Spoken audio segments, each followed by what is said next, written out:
Come and fly away with me. Come and fly away with me. Come and fly away with me. Hey you guys, welcome back to my channel. You guys, I'm not sure if you're new here or if you're old here. I say that's so funny. If you're new here, if you're old here. But yeah, you guys, I'm not sure if you're new or old, but your girl is starting her brand new series that I've been dying to start here on this channel, and it's called It Girl Business Tips 101. Yes, you guys, we are tapping into the business scene. Y'all see I slick my hair back, I put my turtleneck on, because we about to get real professional up in here. Next time I'm about to come in with them little sexy glasses. But you know what, I'm so unserious sometimes, and I really want to get serious in this video throughout this entire series.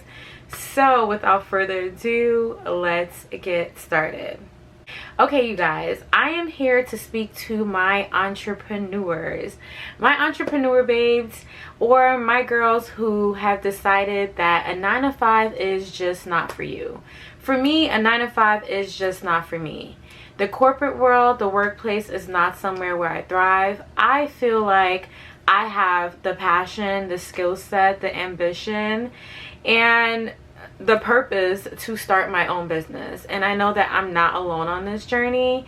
And since the pandemic, there has been a rise in entrepreneurship, which has been great, especially for our community.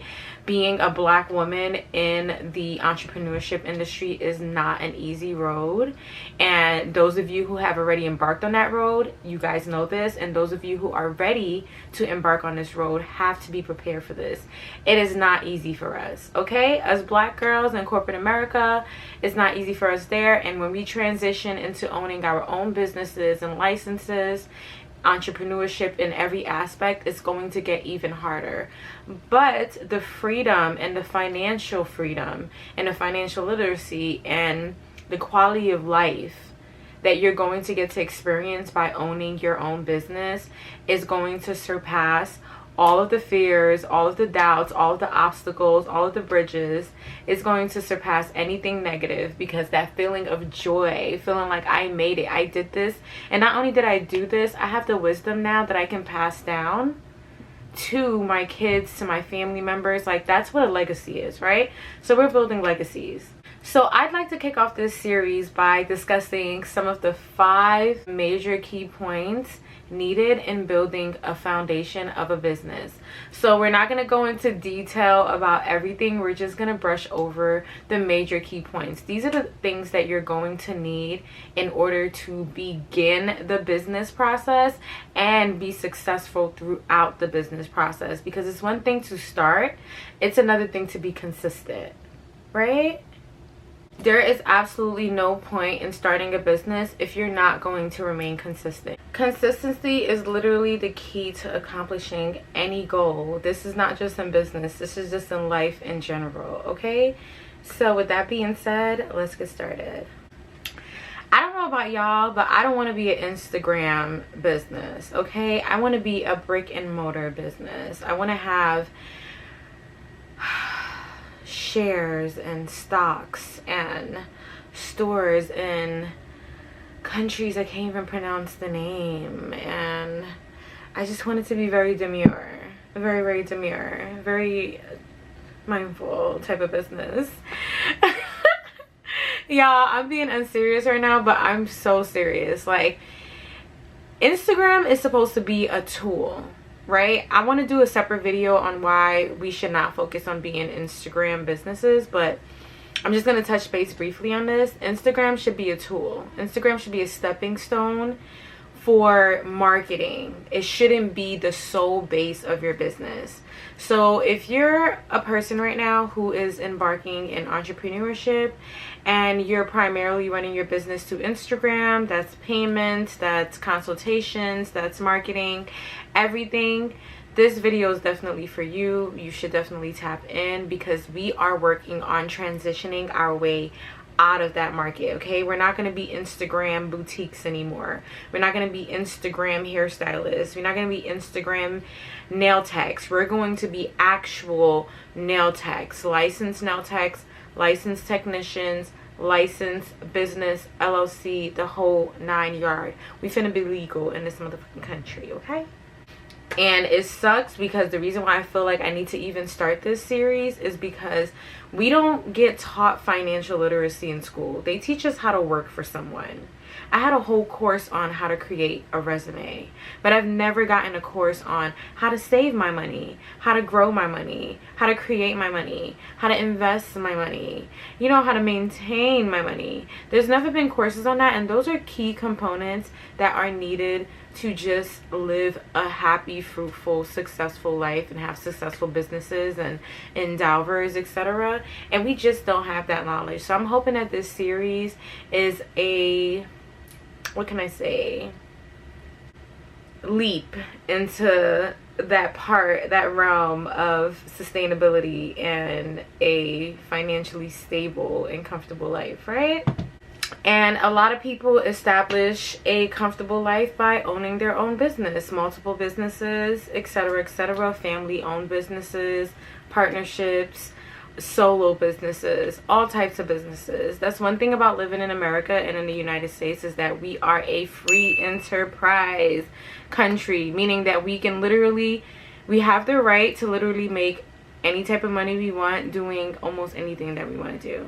Okay, so if you're not taking advantage of that, you are behind on the timeline, you guys. You have to create multiple sources of income for yourself. You have to do it by owning a business. Even if owning a business is not really your thing, finding investments that you can use your 9-to-5 money to invest in and grow it, that's a source of business. That's business right there. That's transactional. You're just in business with yourself and with the stocks and, you know, the government. But anyways, you guys, I feel like I've been rambling, and I want to get to, I would say, about 5 key components that surround the building aspects of starting a new business. So, number 1. If you are a small business owner and you're starting a small business brand, and when I say small business brand, I don't mean that you're any less of a business than any other business. I mean a business that is maybe has under 10 employees, under 50 employees is even considered a small business. So a small employee staff, not a lot of clientele, growing still. You know, if you're a small business like me, I'm a small business, this is where we begin. Number 1, your business needs a niche. Whatever brand that you are selling, whatever brand that you are putting out there and marketing to people, it should have a niche. When I say niche, I mean, what are you offering? Business is supply and demand. So there's a whole bunch of people demanding a whole bunch of different things. What are you supplying? What is your niche? Me, my niche is being a designer. I offer people clothing. I offer people unique clothing that doesn't exist yet. I offer people accessories. I offer people styling tips. Etc. That's my niche. That's my category. That's my market. So the first thing is you need to establish what is it that you're selling to your consumer. What is it that you're providing? And that can be literally anything. It can be a product. It can be a service. But one thing I will tell you guys is that your niche should always be followed by passion and ambition. If you are not passionate about your niche, you will not have a successful business. You won't. It would be exactly like working for someone else, and you would hate your job, and in turn you won't pour in 100% as you should. So please make sure that whatever product or service that you're looking to sell and offer your consumers, that it touches you in some type of way. You may not love it, but you have a connection to it. You know what I mean? Like, I have a connection to fashion design. My mom taught me how to fashion design by hand sewing from when I was a very small child, and I went to fashion school, and designing is a part of my life. I don't know who I would be without it. I have design tattoos, etc. Like this, I enjoy doing what I'm doing. When I get on this sewing machine, it no longer feels like work. Well, sometimes it does, but you guys know what I mean. I am happy with the career path and the product and the niche that I am offering to my market. Step number 2, you guys, once you've discovered your niche, once you've said, hey, this is what I am doing. I am a nail technician. I am a lash technician. I am a model. I am a chef. Once you've established what your passion is and what you are looking to offer to your consumers, you guys, it is extremely important and extremely imperative that you guys create a business plan. A business plan is basically an overall plan. It's a plan. It consists of everything regarding your business. What am I selling? How am I going to sell it? Who am I going to sell it to? When am I going to sell it? And where am I going to sell it? It includes all the how-tos, when, where, why, all the W's. It includes all of that in regards to your product, in regards to your business. And you need a plan. You can't just embark on a journey with no plan. Trust me, I've done it. I've done it a few times. I had to learn my lesson more than one time, more than 2 times actually. And you guys, creating a business plan is not something that is super simple. It's going to take time. I have been working on my business plan for the past 5 years, and I am still working on it, and I'm going to always be working on it until the day I am no longer in business, or I choose to decide to no longer be in business. Building a business plan is an ongoing, consistent task. It's not just a one and done situation. Your business plan is always going to be evolving and just growing and changing. Your business plan should list stuff like your capital, the amount of money that you have on hand to start this business. Not all your money, the amount of money that you have to start this business. So I'm not talking about everything that's in your savings account, but if you have, let's say, $500 and you're like, I can risk this $500. I can invest this $500 into myself. I can do that. I have no problem doing that. I'm talking about that's what your capital is. Some people are fortunate to find sponsors to invest in them, and their capital comes from sponsorships. There are other people like me who self-invest. I am a self-investor. I invest my own money into my business. But as my business plan continues to grow and I begin to build a strategy of buying and selling, I can then present my business to sponsors to sponsor my business plan so that I can have a bigger amount of capital to work with when it comes to launching my business and whatever endeavors that I want to get on. While you are creating your business plan, you guys, it is extremely important to do research on your what? On your consumers, the people that you are selling to. It is very important to do your research on them. You need to know what is it that is driving these people to purchase this product or this service. You need to know why they won't purchase it, why they do purchase it, what's the desire, what's the attraction. You need to research your consumers. You need to research their demographics, their psychographics, how much they're making. Are they middle class? Are they low class? Are they, you need to understand who you're selling to so that you can understand how to sell it to them. If I know that I'm selling to middle-aged white women from, let's say, a certain area in New York City, the Upper East Side of Manhattan, I'm going to make sure that I conduct my research on those women, and I am going to get my product seen in magazines and in stores that they visit, and I need to find stuff like that out. I need to do my research. That's where marketing comes in. You need to understand your consumer so you can understand how to place your product in front of them. You see how we see a commercial and we see a commercial for McDonald's and all of a sudden we want McDonald's, or we see a commercial for Febreze and all of a sudden we want to go buy Febreze and we want our house to smell like Febreze. It's because these businesses have conducted their research on us, their consumers. They know what TV shows we're watching. They know what YouTube channels we're watching, and they're placing their ads and their product right in our faces because they understand their market. They understand who we are. Understand your consumer. Your consumer is your best friend. My consumers are my best friend. You guys are my best friends. I do this for you. Your business plan is going to help you gather all the tools that you... And we're back. Yes, you guys, your business plan is going to help you just sum up all the tools that you need in order to get this business up off the ground from start to finish, to get your product from concept and idea to actual execution. So your business plan is going to be a summary of how to make that happen, right? Okay, boom. So we have our niche and we have our business plan. Now we're on to key aspect number 3.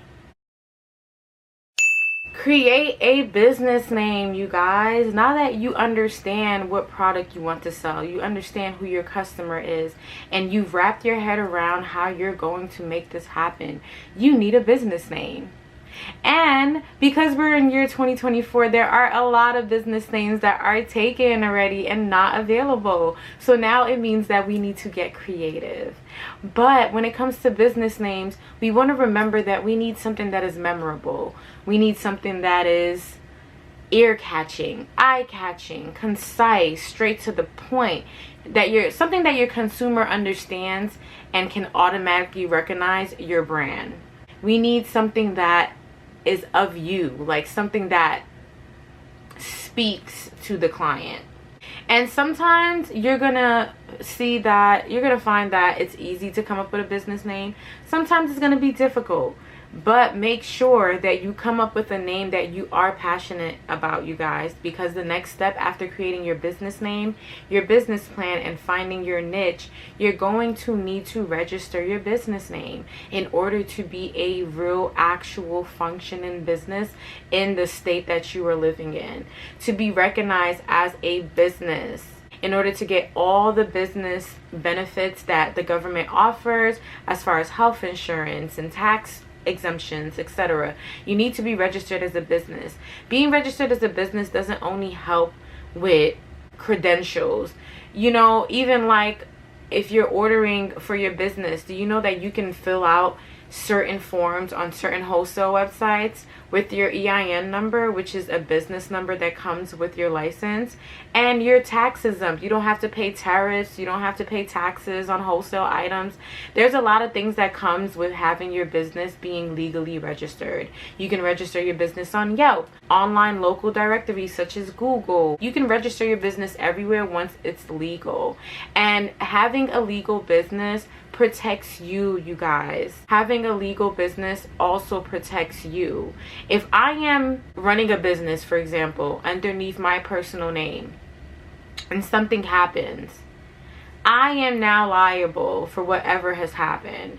But if I am running a business underneath my business name, which happens to be an LLC, a limited liability corporation, that means that that business only is liable for whatever is going on. And me as the owner, I can sit down and breathe while my business handles. My business is like the ghost, the face, and I'm the ghost in the back. You feel me? Like that's my army right there. So it's important that you have a business. It's important for it as far as you as a business owner and for your client as a consumer. It's very important to have a business license that allows you to function as a successful business. You need a business license to open up a business banking account, which you will definitely need. You'll need a business account to make all your incoming and outgoing transactions as pertaining to your business. And I'm not going to touch too much base on this because I want it to be a part of a separate video. But you guys, if you're a business owner and you are mixing your personal transactions in with your business transactions, please stop now, please. You guys, it is not conducive.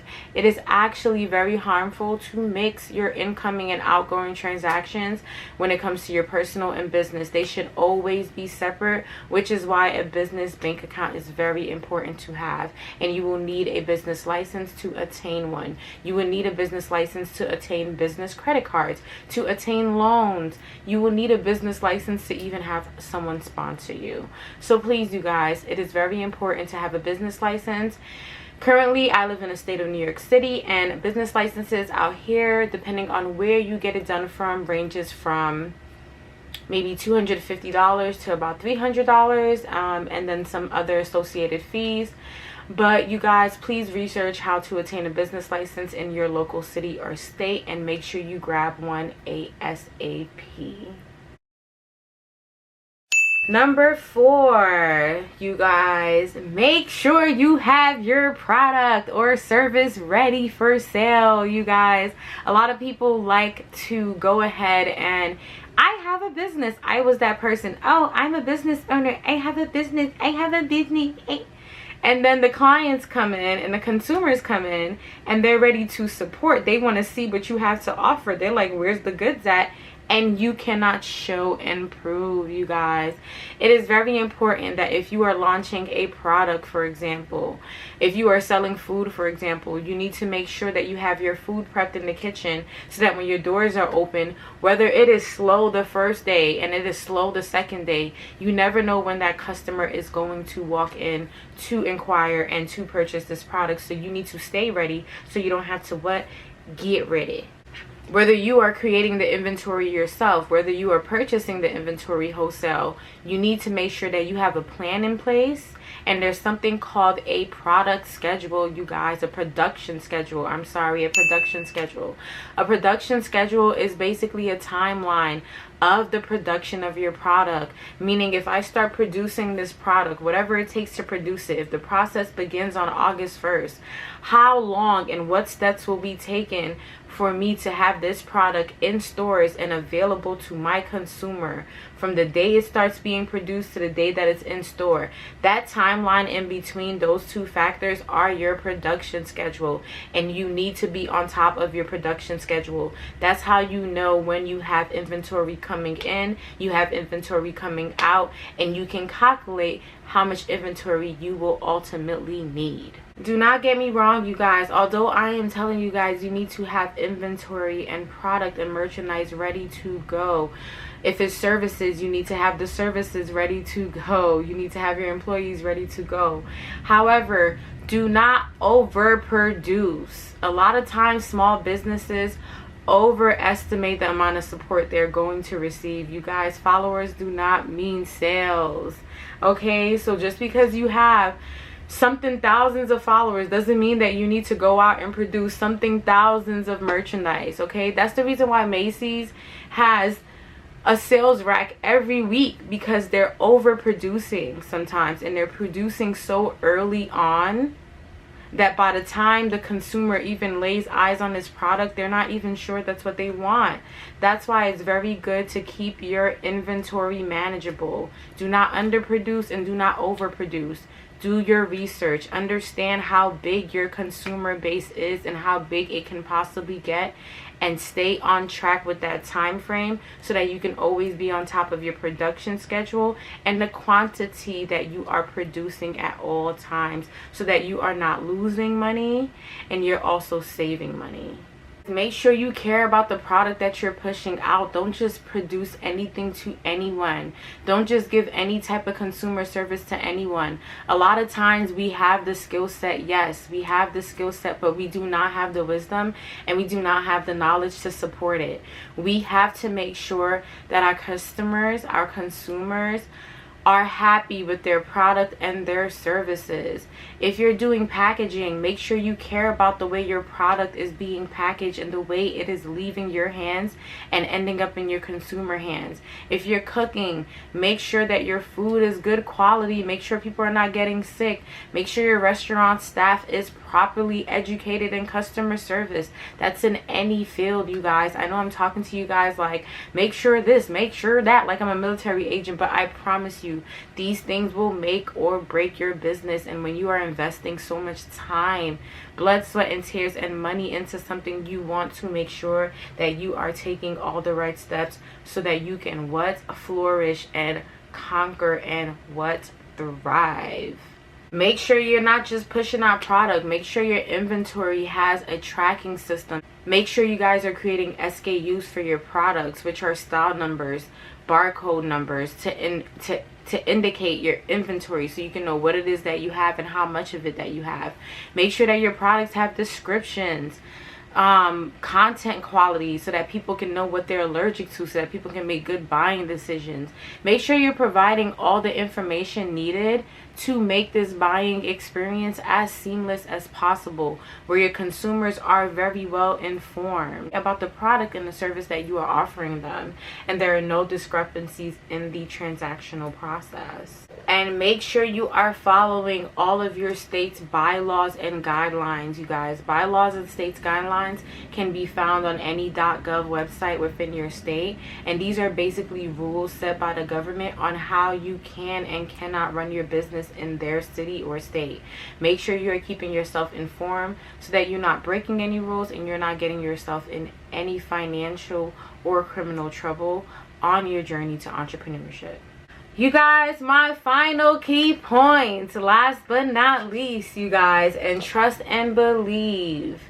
These 5 key points will wrap around your entire journey as an entrepreneur. And we're going to end this video off with the final key point, which is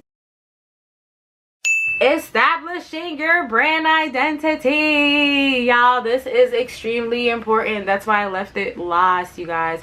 Establishing your brand identity is truly imperative and truly important when it comes to the success of your brand. What is your brand identity?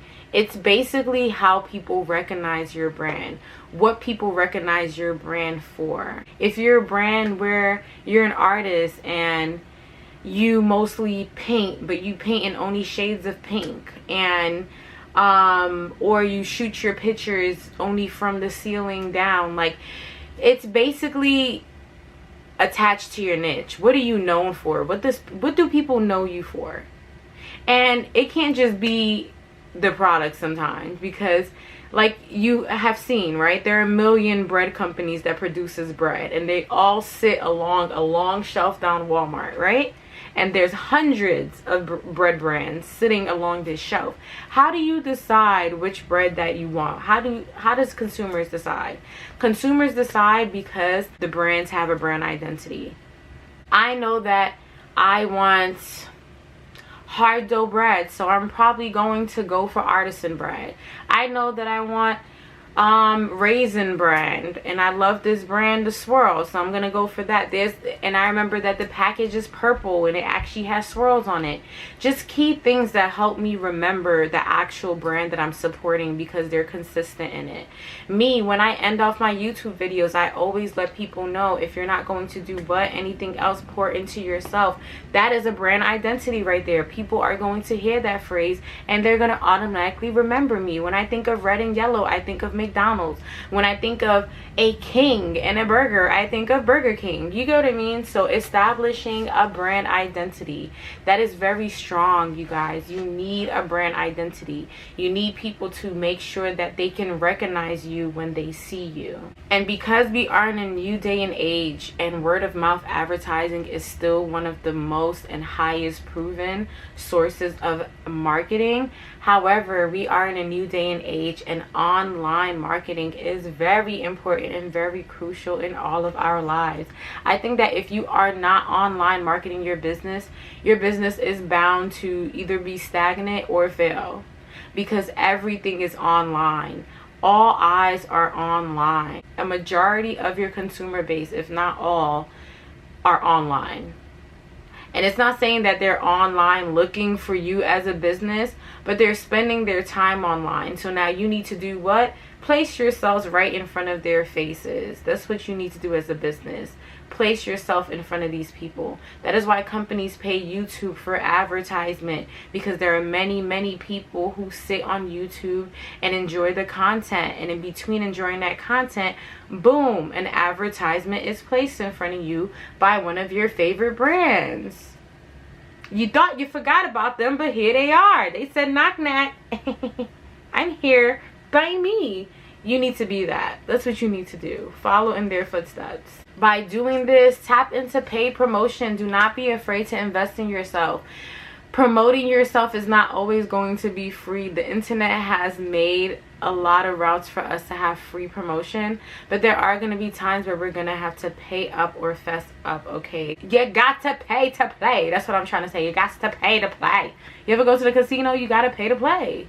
And that's how the business world is too. You have to spend a little bit of money to get your work out there, to have marketing, to have promotion, to have ads pop up here and there. It's not free, you guys, but it can be rewarding. Because while you're sleeping and you have ads and promotions running, you have people that are enticed to research you. Boom, they're looking at your work. Boom, it's their niche, it's their thing. Boom, you have a sale, you have an order, you have a client.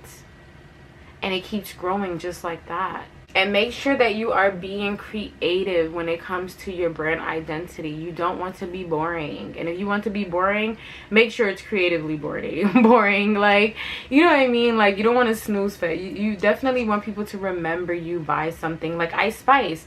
Ice Spice niche is her curly orange afro. So that's her brand identity right there. That's what she's remembered by. So every time somebody sees something that looks like a chia pet, they think of Ice Spice. You know, if you're not just an online business and you're a brick and mortar business and your business is outside, like it's a store, make sure that you're opening your business in foot traffic savvy areas where there are a lot of people moving up and down, where there are similar businesses, so you can have similar consumers, a part of the same market, come and walk into your store. Have your visual merchandising be on point, the latest, most trending fashions or whatever you're selling, whatever people are demanding, have it outside in your storefront so that people can know that you have this to offer, you have this to sell. Because a lot of times consumers are just looking for things to buy, but you have to place it in front of them. A lot of times they're just gonna buy what they know, so you have to make sure they know you, they know who you are, what you're selling, and that you have it available and ready for them. And do not forget to self-promote, you guys. That's one thing that I always forget to do, is self-promotion. Networking is your best friend. That goes back to word of mouth advertising. Networking is going to get you places that advertisements can never get you. Networking is going to get you places that hard work and consistency will never get you. So when you have all of those combined with the networking skills, you are bound to flourish. And you guys, you are not going to gain this knowledge or this skill set overnight. This is a working process. 3 out of 5 of the things that I just listed, I have still not conquered. I still have weaknesses in those areas and I'm still working on them. But I do understand where I am weak, and you cannot fix a problem until you identify it. So you guys, I think that these are wonderful tips that you will need when it comes to planning to opening or starting a small business. And over the course of the next series, right, I am going to be elaborating and going into detail for detail all the aspects needed to complete those 5 tools that I just described to you from start to finish. We're going to be on this journey together. I am going to be learning with you guys. And all my entrepreneur babes, make sure you drop your businesses down in the comments below. Drop the name of your business, drop the products and services you offer, drop your websites, drop your social media avies, and ladies, make sure you connect. I am going to stop by everyone who drops their business and show love and follow and support your page. And you guys, if you have any questions or concerns for me, my DMs are always open. Follow me on Instagram up here. And if you cannot find me through DM or email works better, you can email me right here, info@deharasnyc.com. And I'm open to answering all and any questions to the best of my capabilities. And you guys, if you cannot find me or you don't care to find me, find Google, because she is another one of your besties and she is going to teach you everything that you need to do. Your path to success is a Google question away. Google your life away. Learn as much as you can and make sure you stay consistent and you remain consistent so that you can thrive in whatever that you choose to embark on. Drop all your questions and comments down below on any tips that you can provide us. Piggybacking off of everything I discussed, you guys, I wish you a wonderful journey on your entrepreneurship, on your road to entrepreneurship. And you guys, whether you are at the start or the middle or at your peak or close to the finish line, you guys, I wish you nothing but abundance. And I like to end off this video by saying, if you're not going to do what? Anything else, especially when it comes to your business and your finances, make sure you do what? pour into yourself, you guys. And that's a wrap for our first It Girl 101 business guide. Love you guys. See you in the next one. Bye.